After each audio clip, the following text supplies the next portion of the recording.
మరి 596ను వెంటనే రద్దు చేయాలన్నారు జనచైతన్య వేదిక రాష్ట్ర అధ్యక్షుడు వల్లంరెడ్డి లక్ష్మణ్ రెడ్డి. ఈ జీవోను అడ్డుపెట్టుకుని రాజకీయ నాయకులు, అవినీతిపరులైన కొంతమంది అధికారులు అసైన్డ్ భూములు కాజేస్తున్నారని ఆరోపించారు. భూములు కోల్పోయిన పేదవారికి తిరిగి ఆ భూములు ఇప్పించాలని డిమాండ్ చేశారు. ఎన్నికల నిర్వహణలో సీఎస్ జవహర్ రెడ్డిపై ఆరోపణలు వస్తున్నాయని వెంటనే ఆయన పదవి నుంచి తొలగించి కొత్తవారు నియమించాలన్నారు లక్ష్మణ్ రెడ్డి.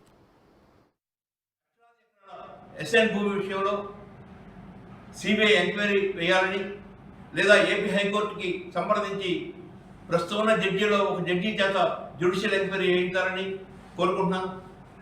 దీనికి ప్రధాన కారణం అతి పేదలు వారికి అనాథగా వస్తున్న భూములు పూర్తిగా కోల్పోవడమే కాకుండా వారికి భద్రత కోల్పోతున్నారు. నిజంగా పేదల్ని అభివృద్ధి చేయాలనుకుంటే ఆ ఉన్న భూముల్ని అభివృద్ధి చేసుకోవడానికి, ఉన్న భూముల్లో మరింత వ్యవసాయం బాగా చేసుకోవడానికి వారికి వెసులుబాటు అవకాశాలు కల్పించాలి. కానీ ఉన్న భూముల్ని లాక్కోవడానికి అవకాశం కల్పించకూడదు. చాలా తక్కువ ధరలకి ఆ భూముల్ని బినామీల పేరుతో పెద్ద పెద్ద రాజకీయ నేతలు, అవినీతిపరులైన అధికారులు పొందుతూ ఉన్నారు. కాబట్టి దీని మీద పూర్తి విచారణ జరగాలి. ప్రధానంగా 596 జీవోని రద్దు చేయాలని కోరుకుంటున్నాను.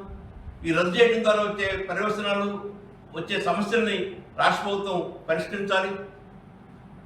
ఏ పేదవాడైతే భూమి కోల్పోయాడో మళ్ళా ఆ పేదవాడికి ఆ భూమి దక్కేట్టుగా చూడాలని కోరుకుంటున్నాను. భవిష్యత్తులో ఇలాంటి ప్రయోగాలు చేయొద్దని రాష్ట్ర ప్రభుత్వాన్ని విజ్ఞప్తి చేస్తున్నాను.